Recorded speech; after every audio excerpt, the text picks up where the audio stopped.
9월 1일 주일밤 예배를 시작하도록 하겠습니다. 땅과 거기에 충만한 것과 세계와 그 가운데 사는 자들은 다 여호와의 것이로다. 여호와께서 그 터를 바다 위에 세우시며 강물 위에 건설하셨도다. 여호와의 산에 오를 자가 누구며 그의 거룩한 곳에 설 자가 누구인가? 곧 손이 깨끗하며 마음이 청결하며 뜻을 허탄한 데 두지 아니하며 오직 맹세하지 아니하는 자로다.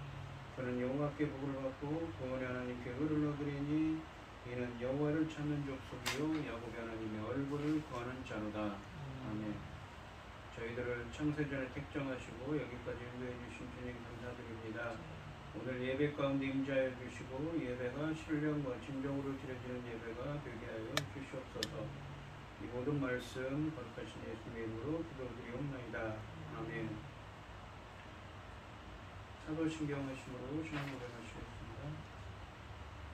전능하사 천지를 만드신 하나님 아버지를 내가 믿사오며 그 외아들 우리 주 예수 그리스도를 믿사오니 이는 성령으로 잉태하사 동정녀 마리아에게 나시고 본디오 빌라도에게 고난을 받으사 십자가에 못 박혀 죽으시고 장사한 지 사흘 만에 죽은 자 가운데서 다시 살아나시며 하늘에 오르사 전능하신 하나님 우편에 앉아 계시다가 전력서 산자와 죽은 자를 심판하러 오시리라. 성령을 믿사오며 거룩한 공예와 성도가 서로 교통하는 것과 죄를 사하여 주시는 것과 몸이 다시 사는 것과 영원히 사는 것을 믿사옵나이다. 아멘. 찬송가 312장입니다. 너 하나님께 이끌리며 일평생 주만 바라며 너를 때 힘주시고 언제나 지켜주시리. 주 크신 사랑 믿는 자 그 반석 위에 서리라. 너 설레는 맘 가다듬고 희망 중 기다리면서 그 은혜로우신 주의 뜻과 사랑에 만족하여라.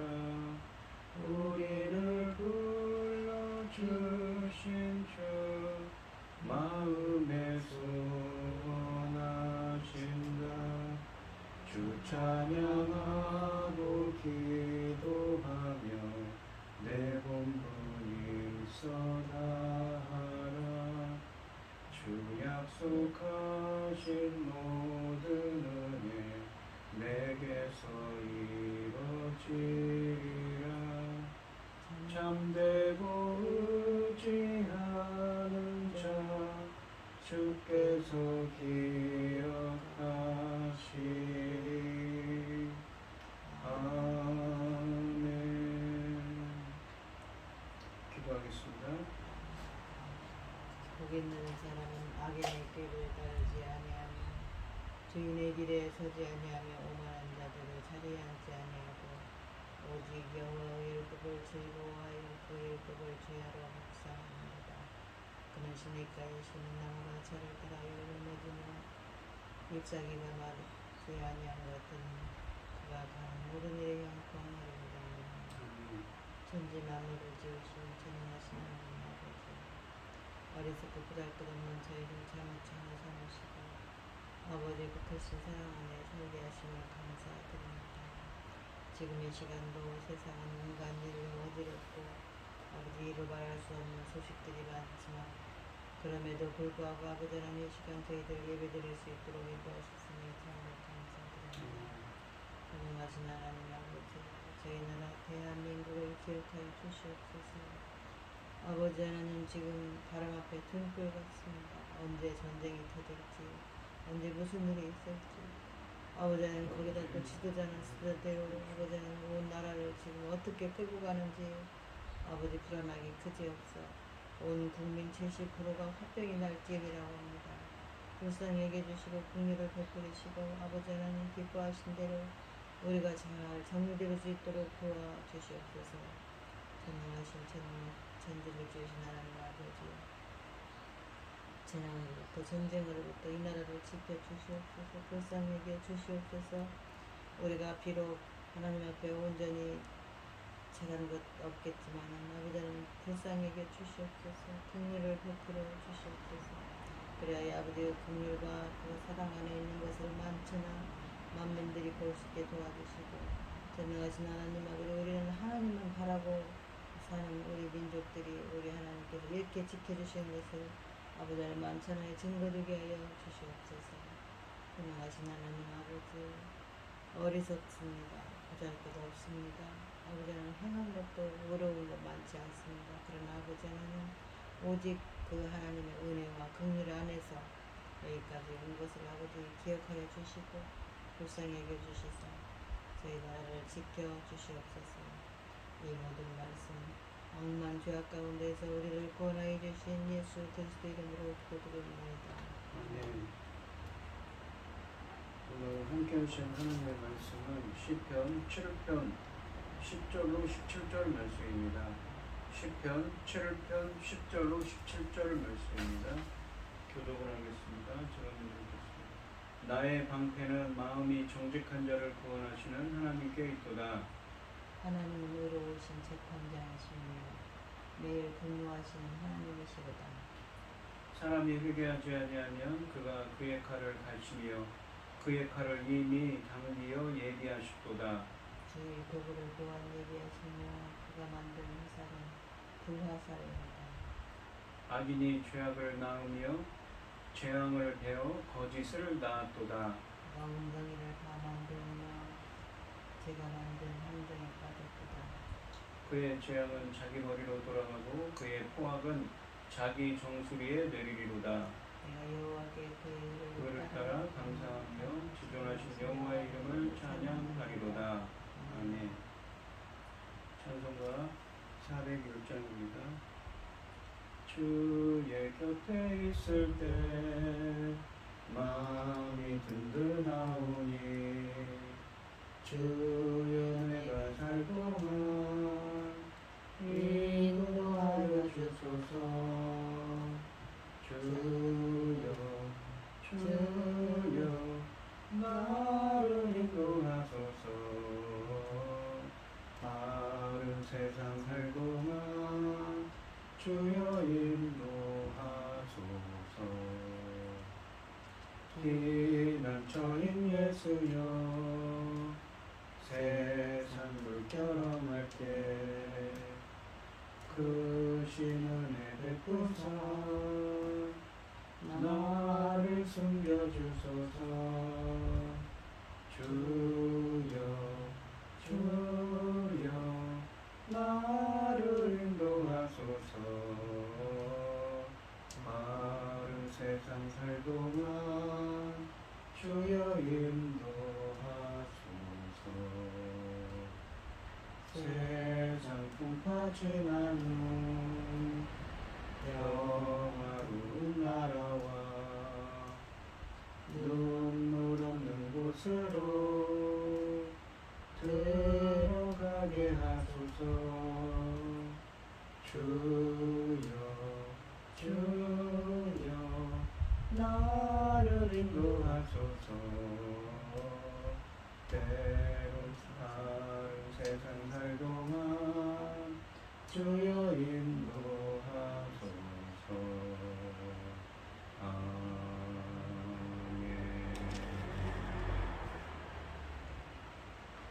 오늘 함께 하실 하나님의 말씀의 제목은 의로우신 하나님 두 번째 시간입니다. 지난 시간에 이어서 10절부터 17절 말씀을 합니다.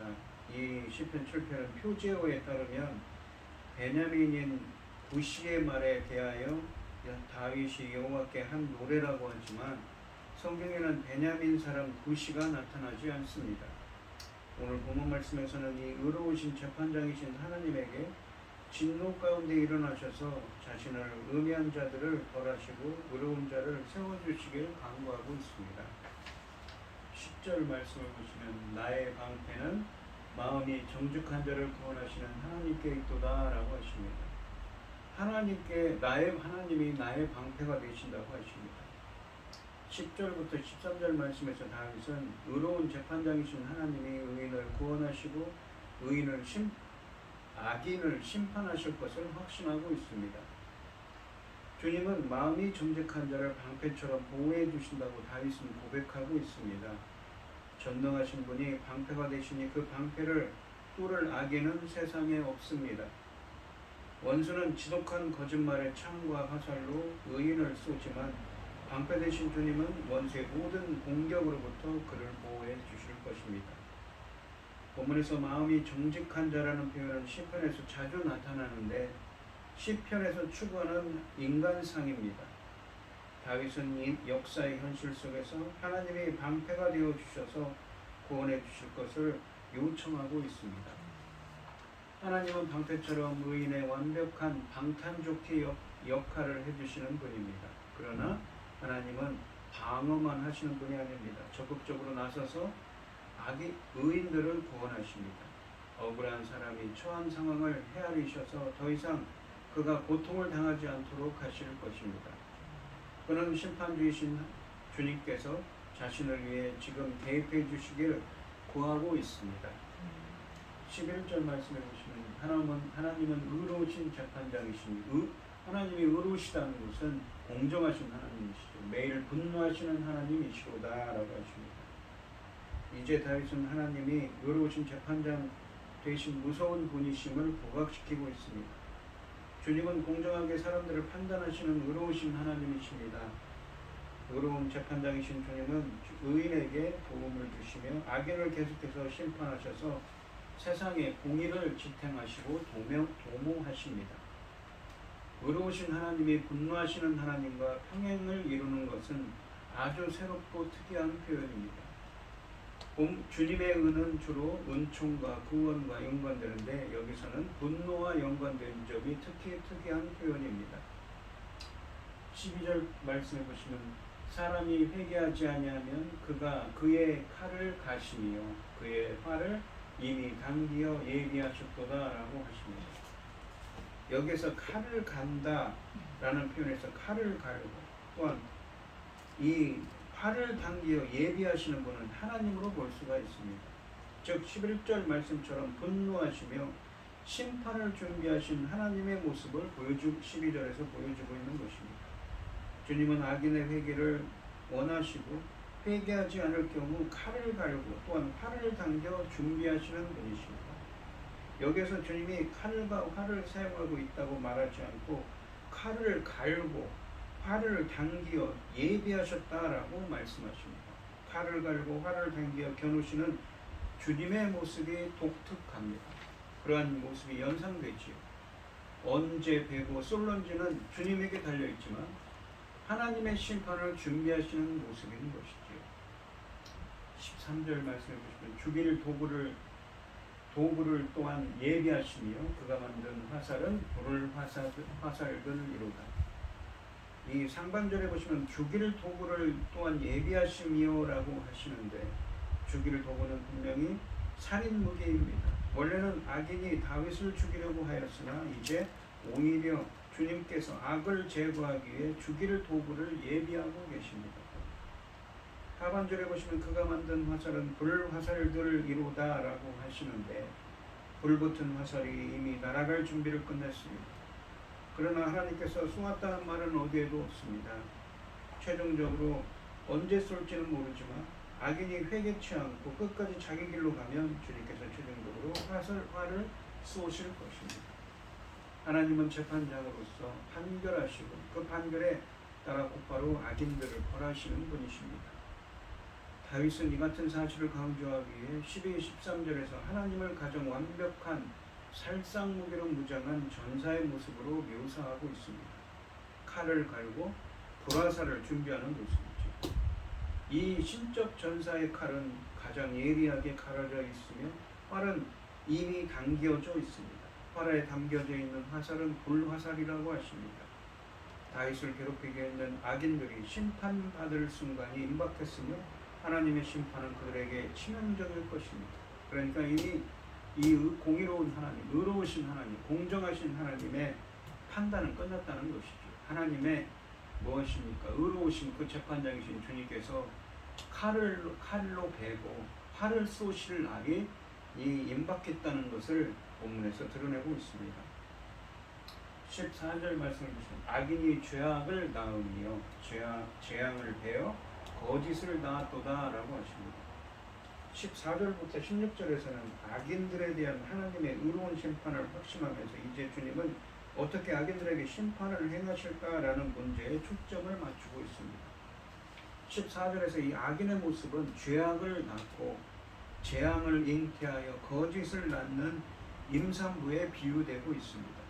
히브리어 원문으로 보라라는 말로 이 14절 말씀을 시작하는데 이 원문은 이 한글 성경에는 빠져 있습니다. 보라라는 말로 시작하면서 주의를 환기시키고 있는데 한글 성경에는 빠져 있습니다. 그는 악인의 죄가 어디에서 왔는지 말하기 위해 잉태와 임신과 해산의 의미로 묘사하고 있습니다. 즉 그들의 악은 시작이 있고 발전이 있고 마지막 결과가 있다는 것입니다. 또한 죄악과 재앙과 거짓이란 이 세 가지 명사를 사용해서 그 사악함을 이 악인의 사악함을 부각시킵니다. 상반절에 보시면 악인이 죄악을 낳으며 라고 하시는데 여기에서 흥미로운 점은 악인이 악을 해산한다고 말하는 데 있습니다. 즉 악인은 남성인데 남자가 잉태하고 해산한다는 것이 독특한 표현입니다. 즉 여인은 고통 가운데 해산하여 귀한 자식을 낳지만 회개하지 않는 죄인은 아무리 애를 써도 악밖에는 낳는 것이 없다는 것입니다. 또한 잉태와 해산은 생명을 낳는 것이기 때문에 늘 긍정적이고 좋은 이미지이지만 여기에서는 악과 관련된 것이 독특하며 우리를 낯설게 합니다. 하반절에 보시면 악인은 재앙을 베어 거짓을 낳았도다 라고 하십니다. 이 하반절의 말씀은 상반절의 악인이 죄악을 낳는 것을 구체적으로 묘사하고 있습니다. 재앙을 베어 라는 말은 재앙, 음모를 꾸미는 것을 의미합니다. 그 뱃속에 잉태한다는 것이죠. 거짓을 낳았도다 라는 말씀은 재앙, 그러한 음모를 실행하여 의인들에 대한 거짓말을 퍼뜨리는 행동을 의미합니다.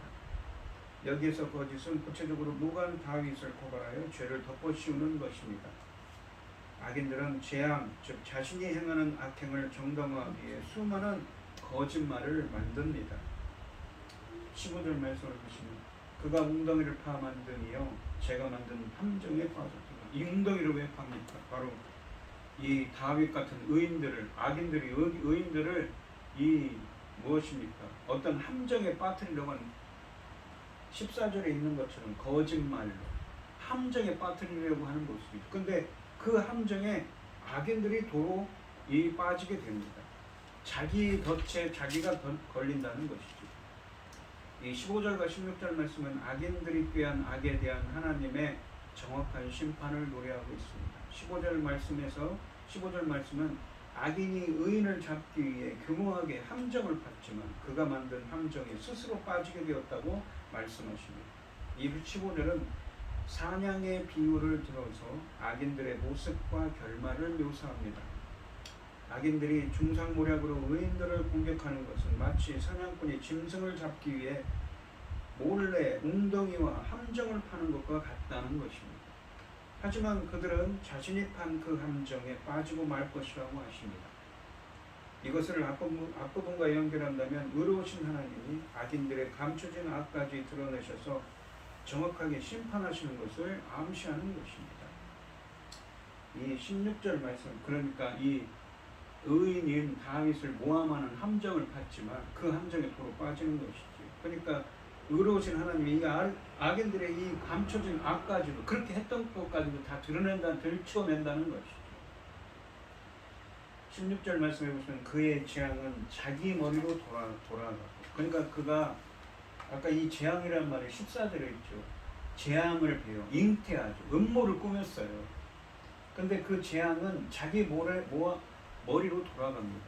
자기가 이 음모를 꾸몄는데 의인인 다윗을 모함하려는 악한 생각, 재앙을 꾸몄는데 자기 머리로 자기에게 돌아가고 그의 포악은 자기 정수리에 내리로다라고 합니다.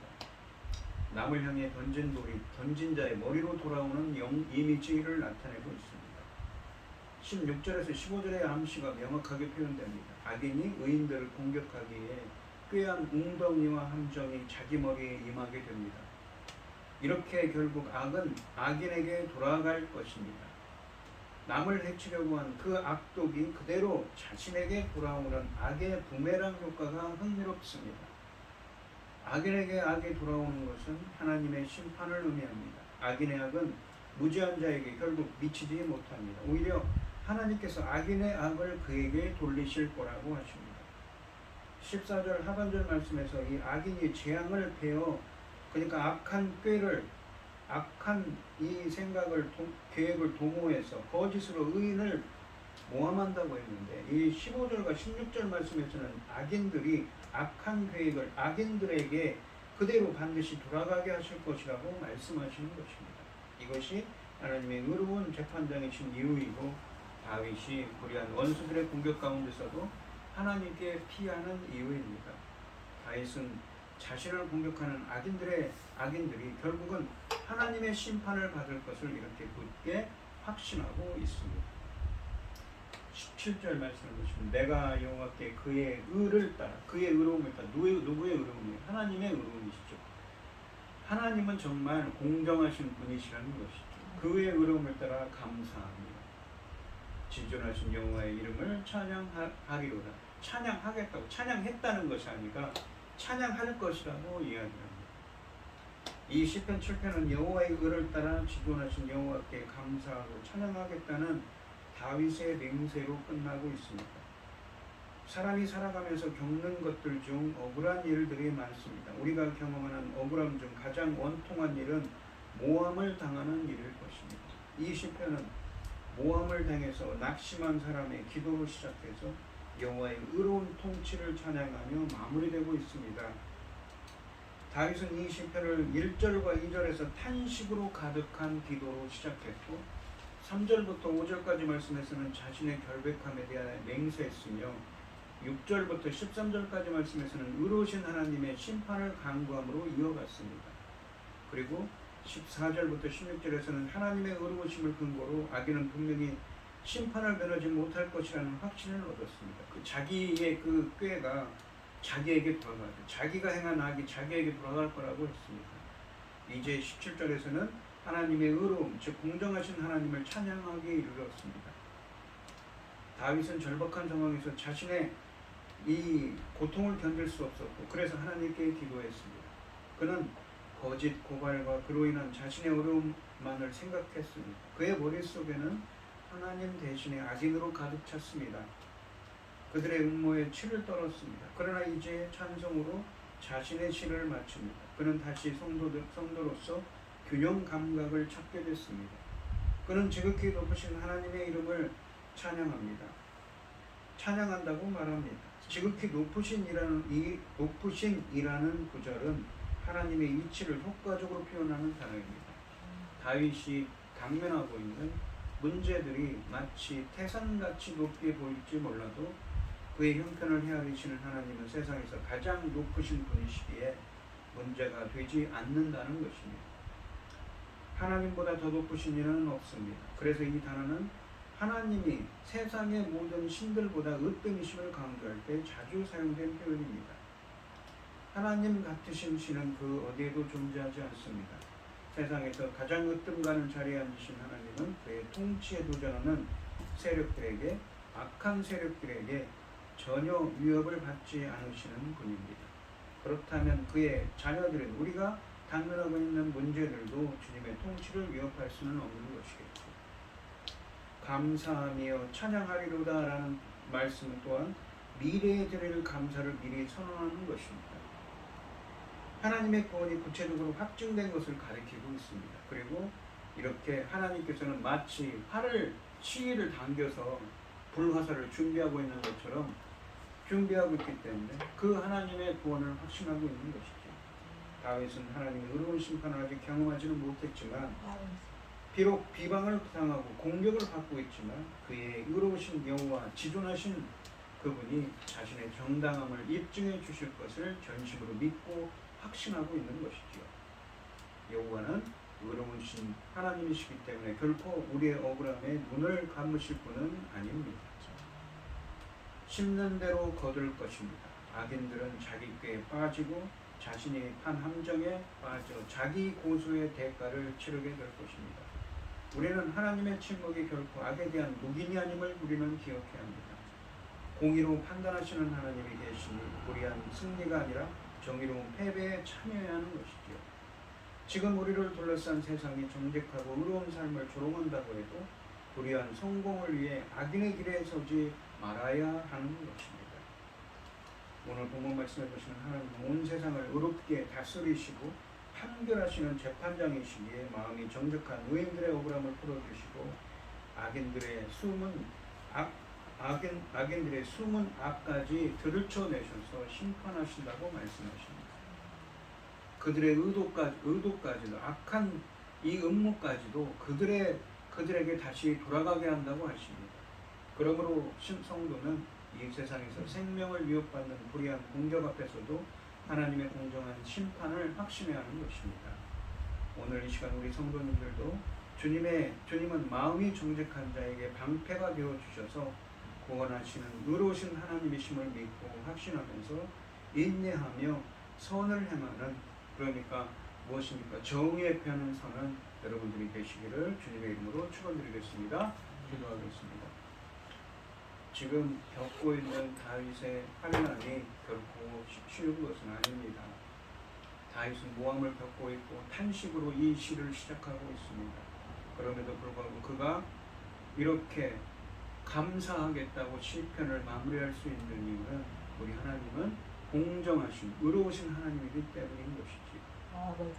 비록 우리가 당하고 있는 지금 겪고 있는 모든 일이 힘들고 어려울지라도 인내하면서 오직 마음이 정직한 자를 구원하시고 방패가 되주셔서 보호하시고 구원하시는 그 하나님이 있음을 믿고 확신하면서 정의를 행하며 선을 행하는 저희들이 될 수 있도록 인도하여 주시옵소서. 이 모든 말씀 거룩하신 예수님의 이름으로 기도드리옵나이다. 아멘. 찬송가 400장을 하시고 축도하심으로 오늘 예배를 마치겠습니다. 험한 시험문 속에서 나를 건져주시고 노한 풍랑 지나도록 나를 숨겨주소서. 주여 나를 돌아보사 고이 품어주시고 험한 풍파 지나도록 나를 숨겨주소서. 권세 능력 무한하사 모든 시험 이기고 풍랑까지 다스리는 주님 앞에 비오니 주여 나를 돌아보사 고이 품어주시고 험한 풍파 지나도록 나를 숨겨주소서. 죄악길에 빠지니 깜깜한데 헤매며 부르짖는 나의 원 들으소서. 내 주여 주여 나를 돌아보사 고이 품어주시고 험한 풍파 지나도록 나를 숨겨주소서. 아멘. 이제는 주 예수 그리스도의 은혜와 아버지 하나님의 극진하신 사랑과 성령의 교통하심이 성도들 머리머리 위에 이제로부터 영원히 함께 있을지어다. 아멘.